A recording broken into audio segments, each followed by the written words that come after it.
Sang narkoba Iwan Lubis zakat di uangnya gini, suruh dia menutupi keadaan hatiku.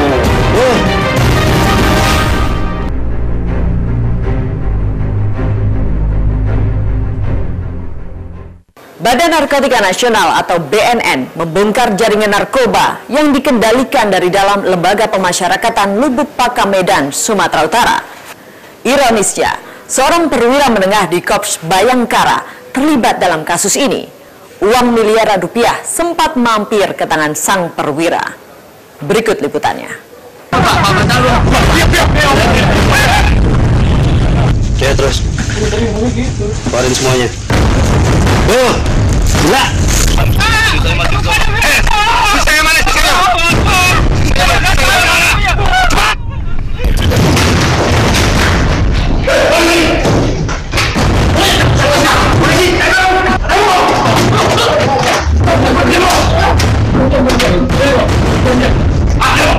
Narkoba, jeratnya sudah semakin membahayakan. Meski sudah banyak para pelaku kejahatan satu ini yang telah ditangkap dan divonis mati, namun pasokan narkoba masih terus ada, baik dari dalam maupun luar negeri.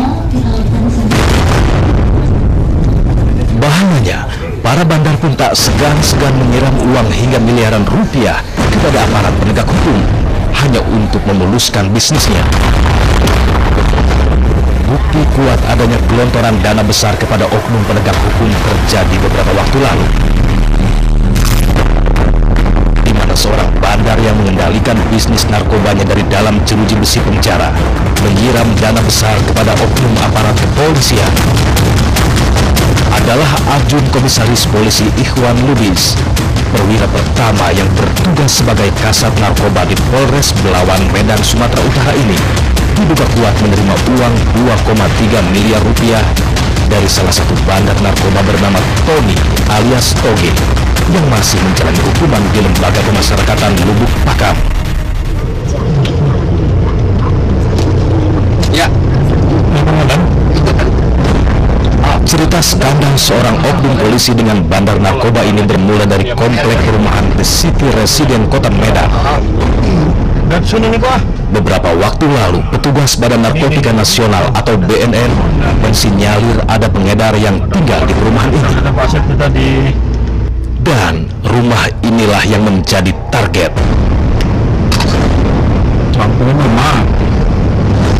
Setelah mengetahui rumah sang pengedar, petugas BNN mendapat info kalau akan ada transaksi besar yang dilakukan di area parkir sebuah swalayan di Kota Medan. Dari pantauan kamera pengintai atau CCTV, terlihat satu unit mobil masuk ke area parkir. Diduga kuat, mobil ini ditumpangi oleh pengedar narkoba yang hendak melakukan transaksi.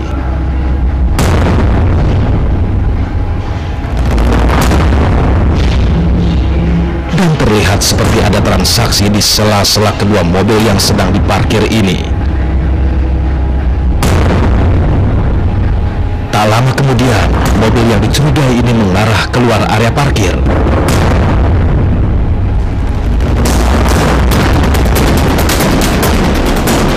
Petugas BNN pun langsung menghadang laju mobil.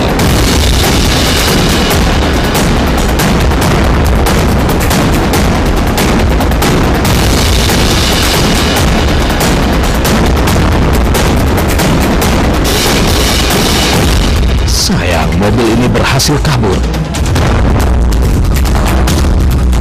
Setelah dikejar, pengendara yang ada di dalam mobil akhirnya diringkus.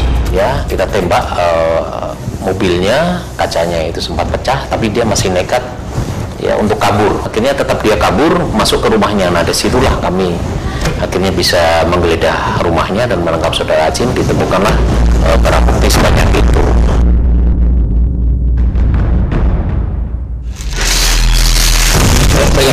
Pegang dulu.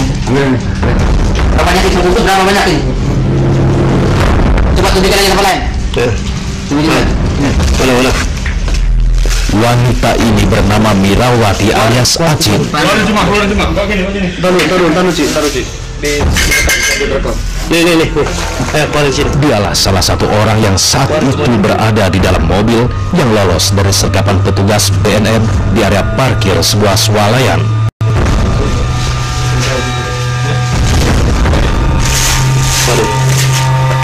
Dan rumah yang berada di komplek perumahan di City Residen ini adalah tempat tinggalnya.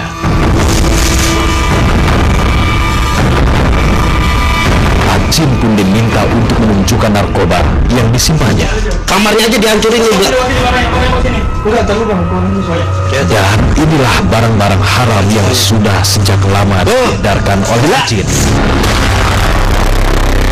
Dimana di situ kita tangkap di rumahnya itu sebanyak 21 kilo sabu, kemudian ekstasinya hampir kurang lebih 50.000 butir, dan Happy Five-nya ada sebanyak 6.000 butir. Lalu siapakah Acin? Dengan siapa ia menjalankan bisnis haramnya? Dan siapa orang di balik pengedar narkoba satu ini?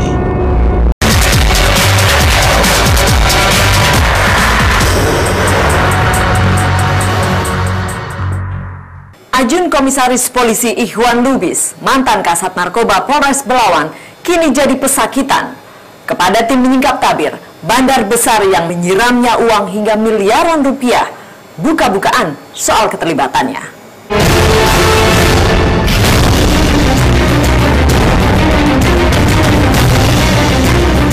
Utusan narkoba Iwan Lubis zakat si uangnya gini, suruh dia menutupi keadaan Acin tuh.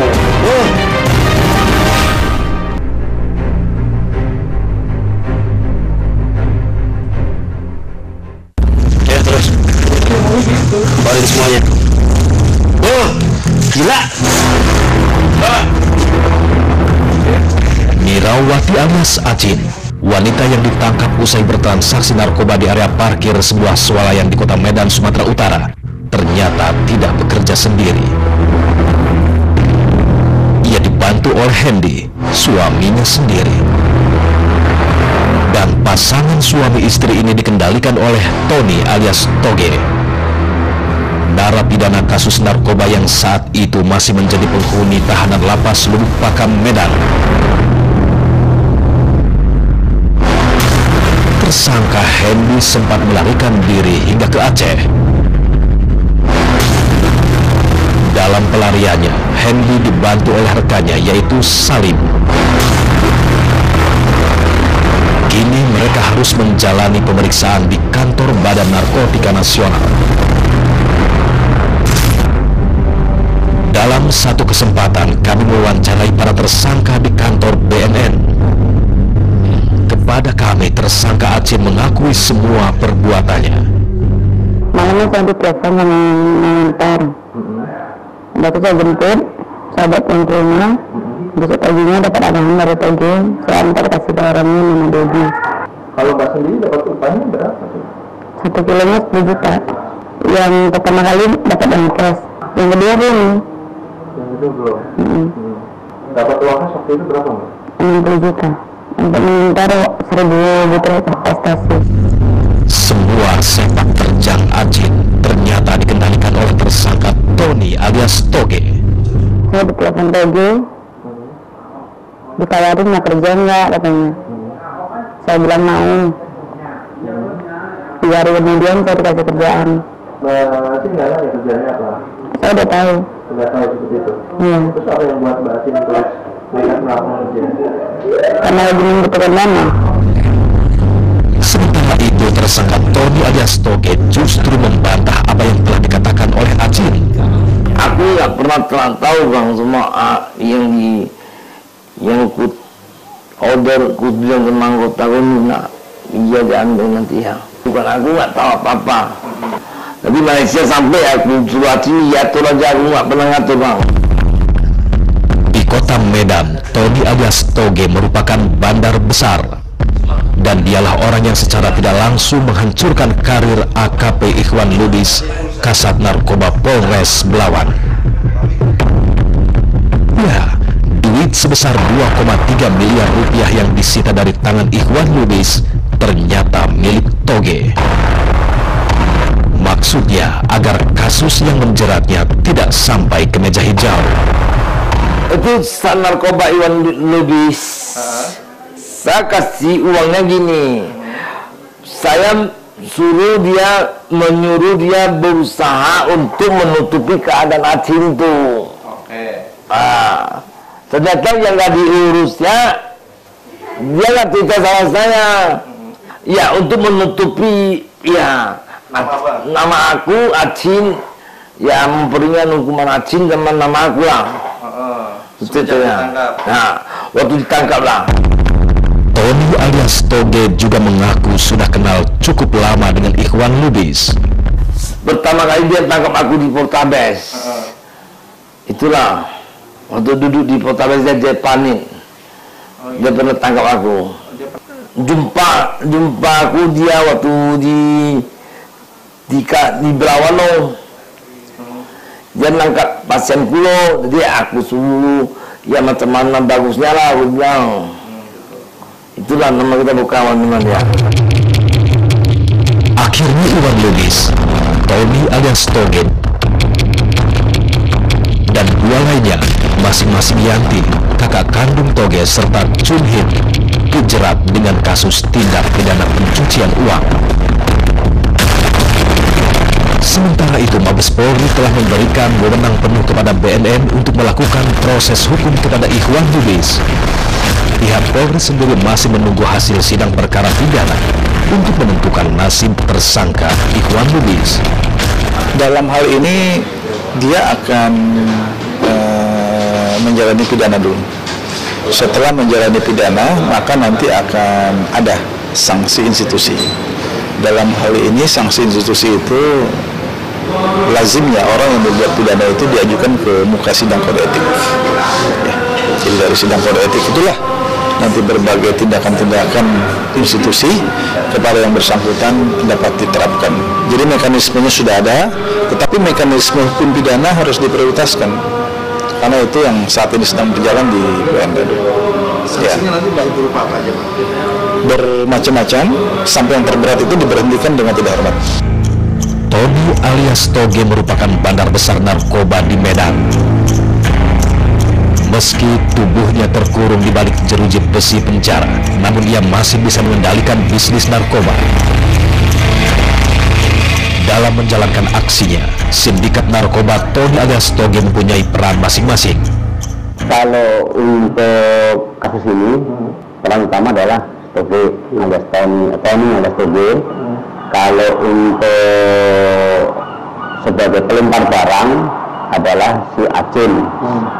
Dan Toge itu menghubungi suaminya yang Hindi. Kemudian penampung keuangannya adalah kakaknya yang namanya Yanti. Kemudian rekeningnya atas nama Yanti.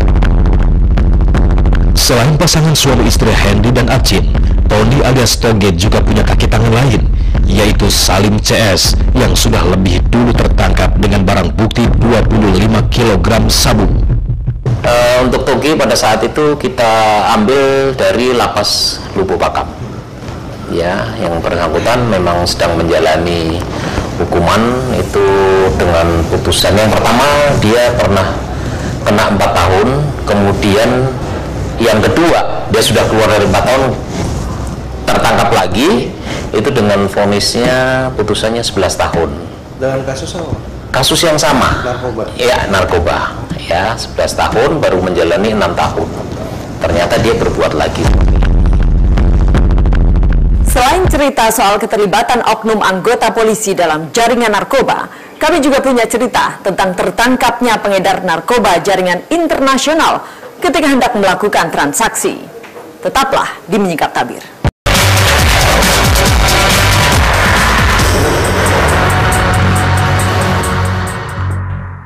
Negara Taiwan kini ikut ambil bagian dalam perdagangan narkoba di Indonesia.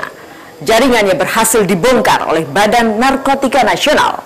Dan inilah detik-detik proses tertangkapnya para pemain narkoba asal negara berjuluk Naga Kecil Asia.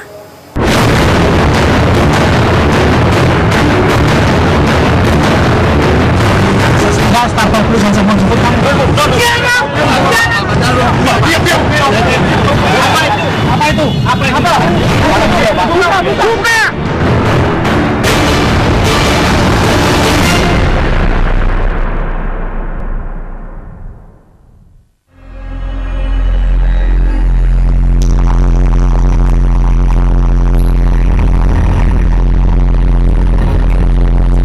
Sebuah hotel di kawasan Pluit, Jakarta Utara jadi target Badan Narkotika Nasional atau BNN.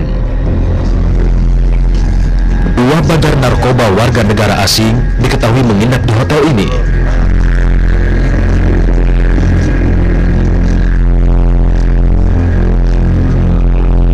Kamar 28002 inilah yang menjadi target.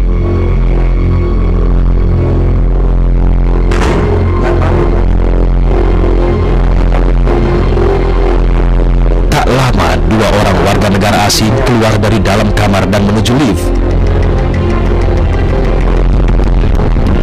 Mereka diduga akan melakukan transaksi narkoba.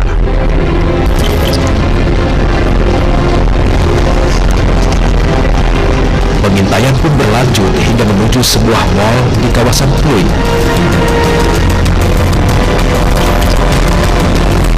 Petugas BNN terus mengikuti pergerakan mereka. Salah satu dari mereka terlihat mengawasi situasi dengan berjalan cukup jauh dari dua orang lainnya.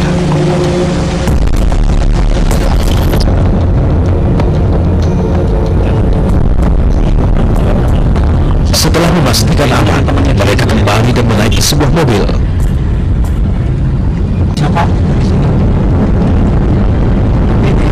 Pergerakan mobil pun terus diikuti. Kalau perlu aku masih nempel. Kita belakangnya aja Pak, jangan nyalip. Ini satu uji. 10 uji. 10 uji. Belum masuk ke grup. Yaris. Aku gak bisa bro, aku ngikutin dia serius. Startup Pluit Junction.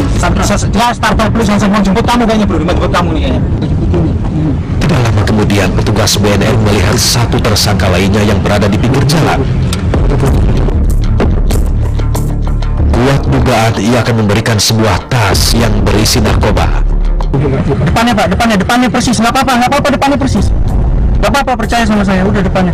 Maju lagi, normal. Mobil langsung berhenti. Diam Pak. Saya mau merekam dulu. Kemudian bagasi dibuka. Pada saat bersamaan, petugas BNN menyergapnya.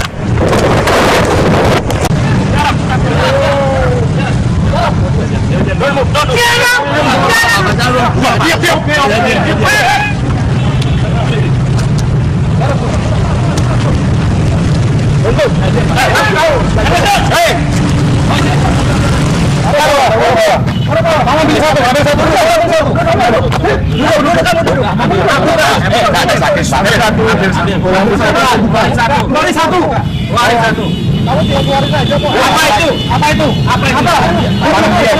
Buka! Jangan Pak.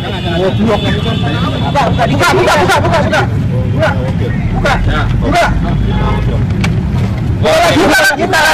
Kita ada. Pak. Kasih lihat. Apa itu?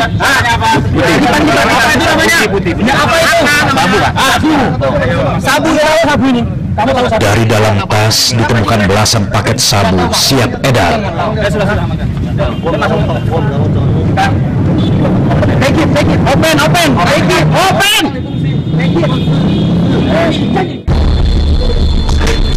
Selanjutnya, petugas BNN menggeledah tempat tinggal salah satu tersangka bernama Aven di perumahan Mediterania Boulevard, Pantai Indah Kapuk, Jakarta Utara.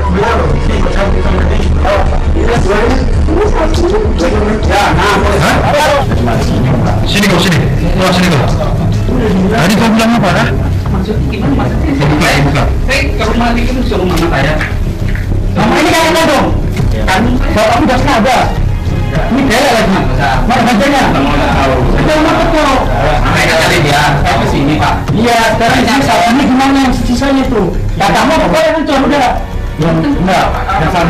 Ya udah.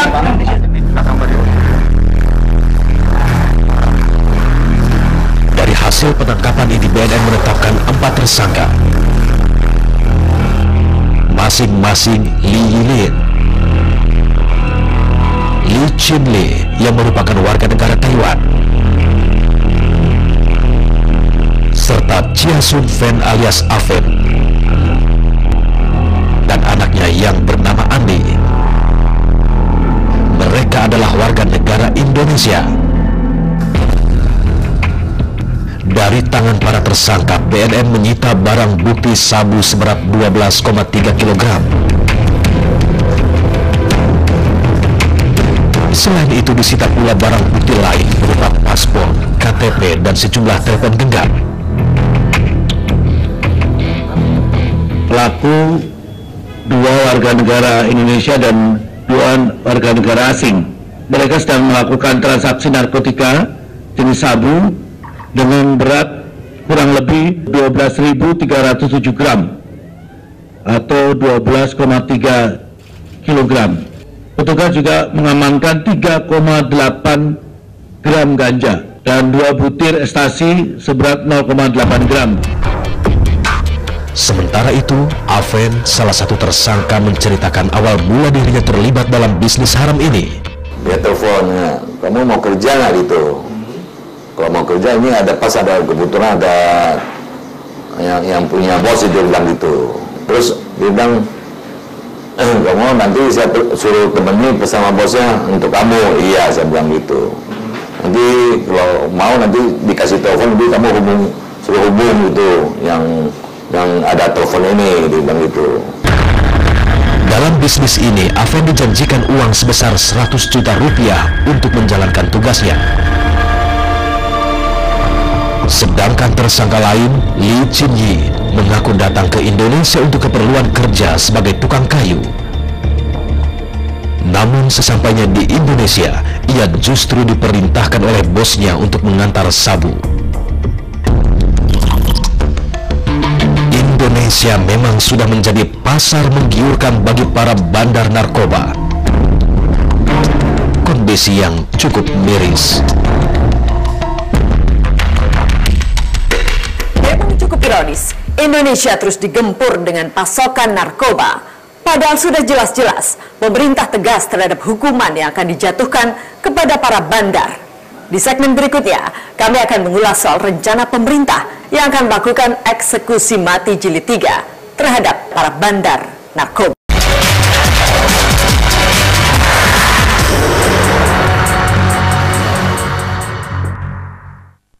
Tak lama lagi sepertinya belasan narapidana yang sebagian besar tersangkut dalam kasus narkoba akan dieksekusi mati.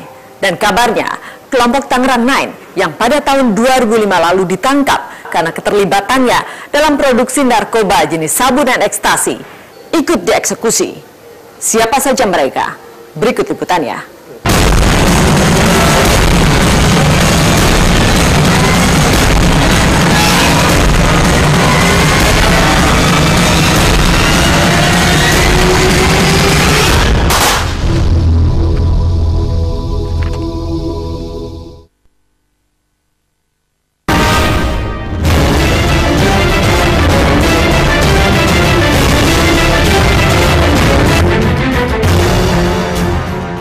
Nusa Kambangan, Cilacap, Jawa Tengah tidak lama lagi akan menggelar hajatan besar. Hajatan itu bernama eksekusi mati.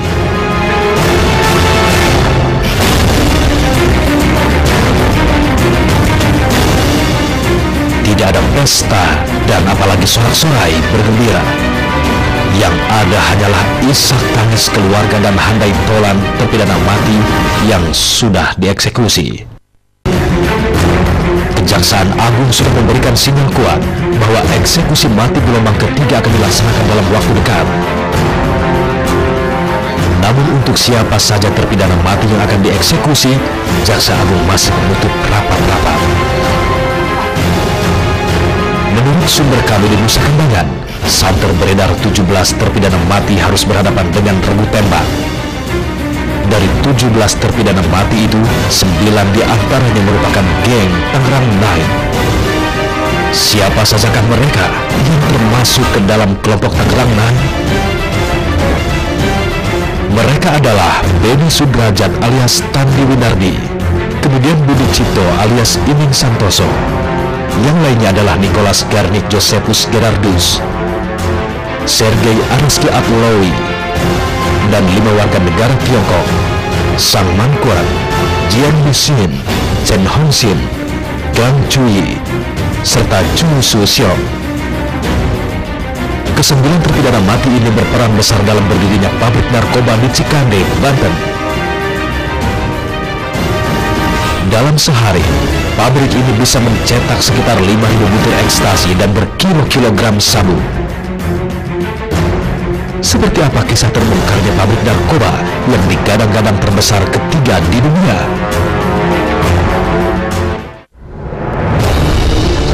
Sebelas tahun silam, Republik ini digegerkan dengan penemuan pabrik narkoba di wilayah Rangkas Bitung, Banten. Pabrik ini disebut-sebut sebagai yang pertama di dunia karena bisa memproduksi 2 jenis narkoba sekaligus, yakni ekstasi dan sabu. Pabrik berdiri seluas 4.000 meter persegi dan berdiri di atas lahan seluas 3 hektar. Pabrik terdiri atas 2 bangunan, satu untuk pabrik ekstasi dan 1 bangunan lagi untuk pabrik sabu.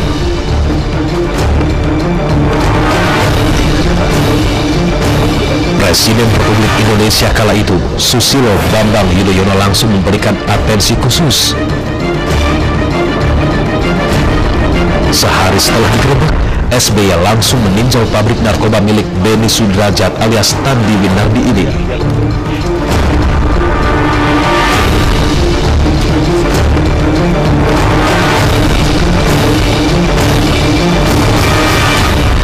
Menurut Mabes Polri, pabrik ini diperkirakan lebih besar dari pabrik ekstasi milik Ang Kim Sui atau Mr. Kim yang pernah digerebek polisi.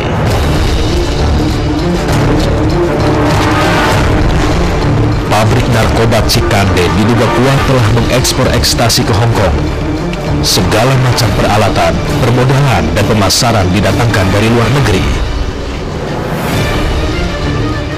Dari pabrik narkoba Cikande, polisi berhasil mengamankan 148 kg sabu, 280 kg ketamin, dengan total produksi sementara senilai 273 miliar rupiah. Siapa sajakah pentolan kelompok pabrik narkoba Cikande yang berkamuflase sebagai pabrik lem dan arkilik bernama PT Sumako Jaya Abadi ini? Dan bagaimana peran mereka dalam menjalankan roda bisnis haramnya? Beni Sudrajat alias Tandi Winardi berperan sebagai komisaris PT Sumako Jaya Abadi. Budi Cipto alias Ining Santoso ditunjuk sebagai direktur utama. Nicholas Garnick Josephus Gerardus alias Dick asal Belanda sebagai koki atau peracik narkoba. Sergei Areski Atloi dari Perancis sebagai teknisi pabrik. Dan 5 warga negara Tiongkok, Sang Man-kuan, Jian Yuxin, Gan Chui, Chen Hongxin, serta Chu Su-xiong sebagai pekerja pabrik. Ketua Gerakan Mencegah Daripada Mengobati, Jeffrey Tambayong, mengkritisi lambatnya Kejaksaan Agung mengeksekusi mati 9 terpidana mati pabrik narkoba Cikande. Kalau yang waktu dalam konteks kekinian sih, ya secepatnya, kalau perlu minggu depan paling lama sudah segera dieksekusi. Tapi harusnya dari 2005 jalannya perkara tersebut, harusnya ya menurut saya paling lama untuk kan extra organized crime ini seperti kayak teroris nggak perlu terlalu lama. Artinya paling lama kalau bisa 2 tahun, 3 tahun paling top udah sesudah itu eksekusi lah. Jadi itu jadi pembelajaran, jadi efek jerah untuk para bandar-bandar narkoba tidak akan lagi coba-coba masuk ke Indonesia. Ia juga mengimbau agar eksekusi mati gelombang ketiga segera dilaksanakan dan semua terpidana mati segera dieksekusi mati. Apa yang teman-teman dari BNN, dari Barreskrim sudah capek-capek nangkap, sudah capek dan udah disidang, udah diputuskan, dan itu tidak dieksekusi. Ini adalah satu kemunduran. Jadi makanya kami harapkan benar-benar pihak-pihak terkait yang mempunyai kepentingan untuk melakukan eksekusi ini, apakah kejaksaan atau siapapun, segeralah, jangan menunda-nunda hal ini.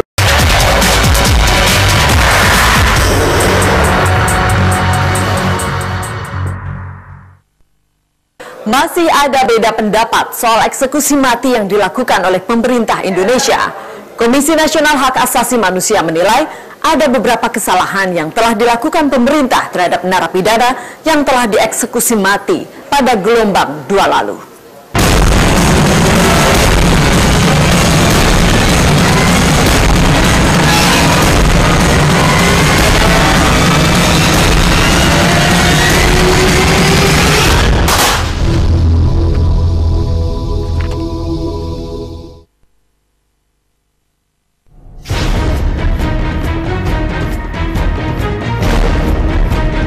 Desakan agar 9 terpidana mati yang tergabung dalam kelompok Cikande segera dieksekusi mati cukup beralasan. Mengapa tuntutan itu sedemikian kencang? Karena dari balik jeruji besi Pulau Nusa Kambangan, Beni Sudrajat alias Tandi Winardi tidak kapok dan membangun kembali pabrik narkoba.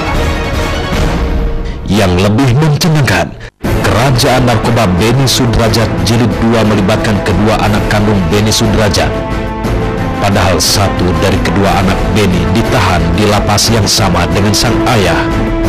Seperti apa jejaring Kerajaan Narkoba Jilid 2 milik Beni Sudrajat? Beni Sudrajat, pemilik pabrik sekaligus penyandang dana. Ia perintahkan dua anak kandungnya, Arden Christian Sudrajat dan Aldo Enrico Sudrajat, untuk mengendalikan dan mengontrol pabrik narkoba di Pamulang. Keduanya bekerja sama dengan Ani Yuliana. Ia kemudian menggandeng Victor dan Rio dalam membangun pabrik narkoba.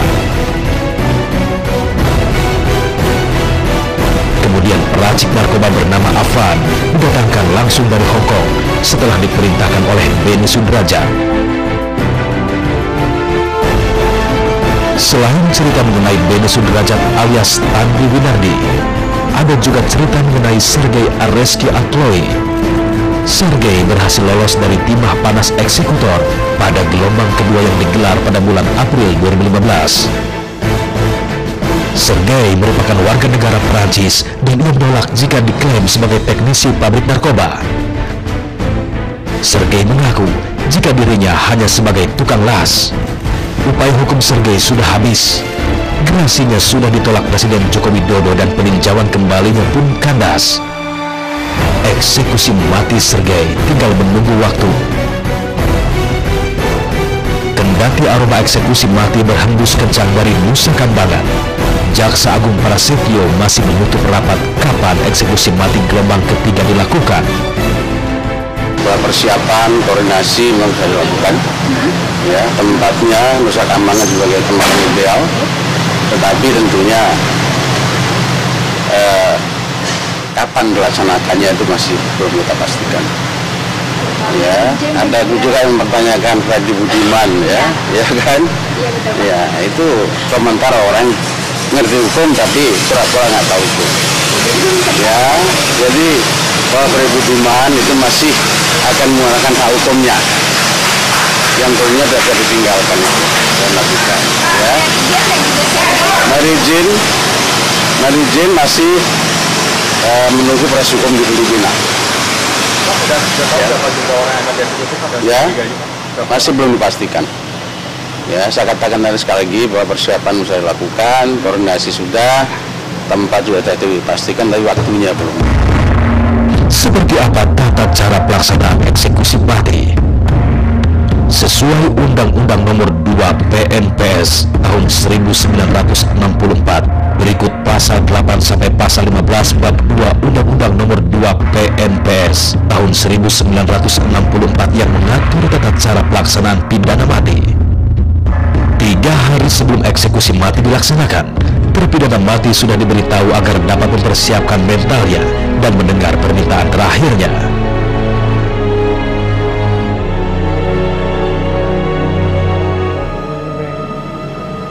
Pasal 8, pembela terpidana atas permintaannya sendiri atau atas permintaan terpidana dapat menghadiri pelaksanaan pidana mati. Pasal 9, pidana mati dilaksanakan tidak di muka umum dan dengan cara sesederhana mungkin, kecuali ditetapkan lain oleh Presiden. Pasal 10 ayat 1, Kepala Polisi Daerah membentuk suatu regu penembak dari Brigade Mobile yang terdiri dari seorang bintara, 12 orang tamtama di bawah pimpinan seorang perwira. Ayat 2, khusus untuk pelaksanaan tugasnya ini, regu penembak tidak mempergunakan senjata organiknya. Ayat 3, regu penembak ini berada di bawah perintah jaksa tinggi atau jaksa tersebut dalam pasal 4 sampai selesainya pelaksanaan pidana mati. Pasal 11 ayat 1, terpidana dibawa ke tempat pelaksanaan pidana dengan pengawalan polisi yang cukup. Ayat 2, jika diminta, terpidana dapat disertai dengan seorang perawat rohani. Ayat 3, terpidana berpakaian sederhana dan tertib. Ayat 4, setiba di tempat pelaksanaan pidana mati, komandan pengawal menutup mata terpidana dengan selai kain, kecuali terpidana tidak menghendakinya. Pasal 12 ayat 1, terpidana dapat menjalani pidana secara berdiri, duduk atau berlutut. Ayat 2, jika dipandang perlu, jaksa tinggi atau jaksa yang bertanggung jawab dapat memerintahkan upaya terpidana diikat tangan serta kakinya ataupun diikat kepada sandaran yang khusus dibuat untuk itu. Pasal 13 ayat 1, setelah terpidana siap ditembak, regu penembak dengan senjata sudah terisi menuju ke tempat yang ditentukan oleh jaksa tinggi atau jaksa tersebut dalam pasal 4. Ayat 2, jarak antara titik di mana terpidana berada dan tempat regu penembak tidak boleh melebihi 10 meter dan tidak boleh kurang dari 5 meter. Pasal 14 ayat 1, apabila semua persiapan telah selesai, jaksa tinggi atau jaksa yang bertanggung jawab untuk pelaksanaannya memerintahkan untuk memulai pelaksanaan pidana mati. Ayat 2, dengan segera para pengiring terpidana menjauhkan diri dari terpidana. Ayat 3, dengan menggunakan pedang sebagai isyarat, komandan regu penembak memberi perintah supaya bersiap. Kemudian dengan menggerakkan pedangnya ke atas, ia memerintahkan regunya untuk membidik pada jantung terpidana.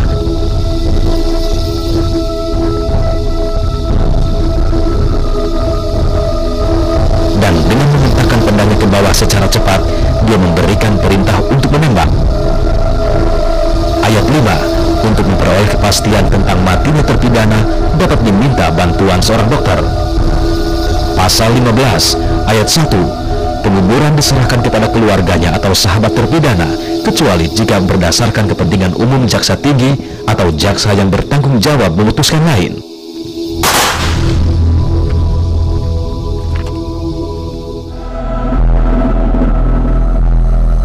Ayat 2, dalam hal terakhir ini dan juga jika tidak ada kemungkinan pelaksanaan penguburan oleh keluarga atau sahabat terpidana, maka penguburan diselenggarakan oleh negara dengan mengindahkan cara penguburan yang ditentukan oleh agama atau kepercayaan yang dianut oleh terpidana. Apa tanggapan Komisi Nasional Hak Asasi Manusia mengenai hukuman mati yang sebentar lagi akan dilaksanakan?